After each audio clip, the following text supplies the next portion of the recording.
25 से 30 बिहार में एक बार फिर नीतीश। ये नारा बिहार में जनता दल यू का हर एक नेता और हर एक कार्यकर्ता दे रहा है। सीएम नीतीश कुमार के बेटे निशांत कुमार का भी मानना है कि नीतीश कुमार को एक पंचवर्षीय और मौका मिलना चाहिए, और जिसके लिए नीतीश कुमार पूरी तरह से शारीरिक और मानसिक रूप से स्वस्थ हैं। हालांकि नीतीश कुमार के स्वास्थ्य पर तमाम सवालिया निशान लग रहे हैं, लेकिन सबसे बड़ा सवाल उठता है, क्या भारतीय जनता पार्टी निशांत कुमार के राय से इत्तेफाक रखता है? क्या भारतीय जनता पार्टी चाहती है कि नीतीश कुमार अगले सीएम बने? निश्चित रूप से एनडीए के नेता नीतीश कुमार रहेंगे, उनके चेहरे पर बिहार में एनडीए चुनाव लड़ेगी, लेकिन अगला सीएम कौन होगा, इस पर भारतीय जनता पार्टी गोलमोल जवाब दे रही है। हालांकि जदयू के नेता चाहते हैं कि नीतीश कुमार के नाम की घोषणा मोदी करें, शाह करें, लेकिन अभी तक ऐसा नहीं हो पाया है। इसका कारण एक है कि भारतीय जनता पार्टी की महत्वाकांक्षा बिहार वो राज्य रहा है जहां भारतीय जनता पार्टी कभी भी डिप्टी सीएम से आगे नहीं बढ़ पाई है, और निश्चित रूप से भारतीय जनता पार्टी चाह रही होगी कि अगली बार बिहार में भारतीय जनता पार्टी का अपना सीएम बैठे। लेकिन इससे भी बात आगे बढ़ रही है, क्योंकि एनडीए खेमे में कई खिलाड़ी हैं और सबसे बड़ा खेल करने में माहिर है चिराग पासवान, जो खुद को मोदी का हनुमान बताते हैं और मोदी के कैबिनेट में मंत्री हैं। लेकिन चिराग पासवान के जीजा और जमुई के सांसद अरुण भारती ने बयान दे दिया है कि बिहार की सियासत में चिराग पासवान को बड़ी भूमिका मिलनी चाहिए। मोदी के कैबिनेट में मंत्री है चिराग पासवान, और बिहार की सियासत में उनको बड़ी भूमिका क्या मिल सकती है? क्या एलजेपीआर के नेता अरुण भारती चाहते हैं कि चिराग पासवान बिहार के अगले सीएम बने? चिराग पासवान की बात कर लिया जाए तो चिराग पासवान भी नारा देते हैं बिहार फर्स्ट, बिहारी फर्स्ट, और उनका भी मानना है कि उनको बिहार की सियासत में वापस आना है, केंद्र की राजनीति को छोड़ना है। इसके लिए तमाम कयास लगाए जा रहे हैं कि हो सकता है अगला विधानसभा चुनाव चिराग पासवान बिहार से लड़े। और सबसे बड़ी चुनौती बनते जा रहे हैं चिराग पासवान नीतीश कुमार के अगले सीएम पद की दावेदारी को लेकर, और चिराग पासवान के ताजा तरीन हुंकार से निश्चित रूप से जदयू खेमे में बेचैनी बढ़ गई होगी।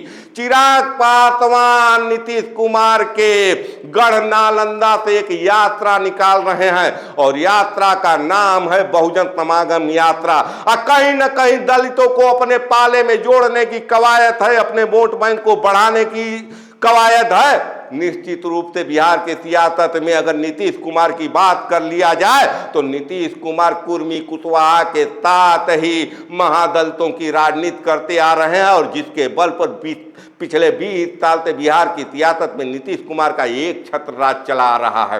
तो क्या नीतीश कुमार के इस राज को चुनौती मिलने जा रही है? क्या भारतीय जनता पार्टी के महत्वाकांक्षाओं का पर काटने के लिए चिराग पासवान भी तैयार हैं? क्योंकि बिहार की सियासत में एक नए सियासी समीकरण की बात भी हवा में तैर रही है। कयास से लगाया जा रहा है कि चिराग पासवान अपनी राजनैतिक महत्वाकांक्षा को पूरा करने के लिए एनडीए का साथ छोड़ सकते हैं। प्रशांत किशोर के साथ एक नए गठजोड़ की संभावना तलाशी जा रही है, और कांग्रेस भी इस गठजोड़ में आ सकती है। तो चुनौतियां एक तरफ एनडीए खेमे के लिए है, एक तरफ महागठबंधन खेमे के लिए है, लेकिन सबसे बड़ी चुनौती है नीतीश कुमार के लिए। कहीं न कहीं 2020 आपको याद होगा, जहां मोदी के हनुमान बनकर चिराग पासवान ने नीतीश कुमार के पार्टी के मंसूबों को ध्वस्त कर दिया। जो नीतीश कुमार की पार्टी जनता दल यू बिहार के सियासत में नंबर 1 पर थी, वो चिराग पासवान की वजह से तीसरे नंबर पर चली गई। और कहीं न कहीं एक बार फिर 25 में आगामी विधानसभा चुनाव से पहले चिराग पासवान नीतीश कुमार के लिए चुनौती बनते जा रहे हैं, और निश्चित रूप से नीतीश कुमार के गढ़ से जो यात्रा निकालने जा रहे हैं चिराग पासवान, उससे नीतीश कुमार को, उनके खेमे को, उनकी पार्टी के नेताओं के अंदर बेचैनी बढ़ रही होगी। लेकिन एक सवाल ये उठ रहा है कि चिराग पासवान क्या ये अपने पार्टी के विकास के लिए कर रहे हैं, अपने पिता की जो महत्वाकांक्षा थी बिहार की सियासत में पैर जमाने की, जो पूरी नहीं हो सकी, उस महत्वाकांक्षा को पूरी करने के लिए कर रहे हैं, या कहीं न कहीं चिराग पासवान जो कदम बढ़ा रहे हैं वो नीतीश कुमार को डाउन करने के लिए है और ये सब वो भारतीय जनता पार्टी के इशारे पर कर रहे हैं। क्योंकि निश्चित रूप से बिहार में भारतीय जनता पार्टी अपने पार्टी का सीएम बनाना चाहती है और एनडीए खेमे में एक तरफ जहां जदयू है वहीं दूसरी तरफ एलजेपीआर है और दोनों के बीच में सीएम पद की होड़ को बढ़ाकर भारतीय जनता पार्टी बीच में कूदना चाहती है। निश्चित रूप से बिहार का जो सियासी समीकरण है 243 सीटों का जो समीकरण है उसमें सीट बंटवारे को लेकर कपार फरोवल होनी ही होनी है। जीतन राम मांझी अलग तेवर दिखा रहे हैं, चिराग पासवान कह रहे हैं कि लोकसभा चुनाव में उनकी पार्टी का स्ट्राइक रेट 100% था, हमको 5 सीट मिली लोकसभा की और हम 5 सीट जीते, तो इस हिसाब से हमको 40 से 60 के बीच में विधानसभा सीटें मिलनी चाहिए। निश्चित रूप से जदयू भी चाहती है कि 120-22 नहीं तो 110 से कम पर समझौता नहीं होगा।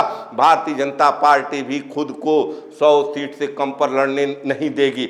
ऐसी स्थिति में जो सीट बंटवारे में कपार फरोवल होगा, उससे पहले कहीं न कहीं एनडीए में एक दूसरे को ताकत दिखाने की होड़ मची है और शायद यही वजह है कि चिराग पासवान नीतीश कुमार के गढ़ नालंदा से बहुजन समागम यात्रा निकाल रहे हैं। हालांकि एनडीए के नेता सीधे सीधे इस पर कुछ बोल नहीं रहे हैं। कहीं न कहीं एनडीए के नेताओं से, जनता दल यू के नेताओं से, भारतीय जनता पार्टी के नेताओं से अगर बात किया जाए तो कहेंगे कि ये एनडीए के वोट बैंक के बढ़ाने के लिए किया जा रहा है।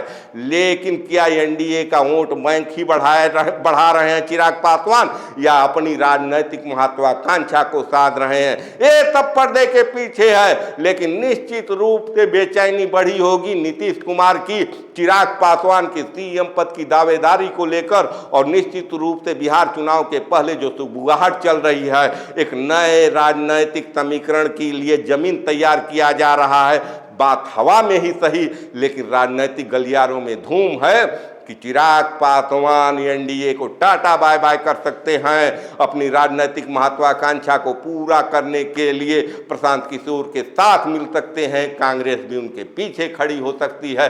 बिहार के सियासत में आने वाले कुछ दिनों में बहुत ही बड़े परिवर्तन के संकेत मिल रहे हैं। आपका इस बारे में क्या राय है, क्या विचार है बिहार की सियासत को लेकर? आप क्या सोचते हैं? अपने राय विचार जरूर दें। देखते रहिए खबरों के खिलाड़ी। मैं आपका पंकज कुमार, धन्यवाद।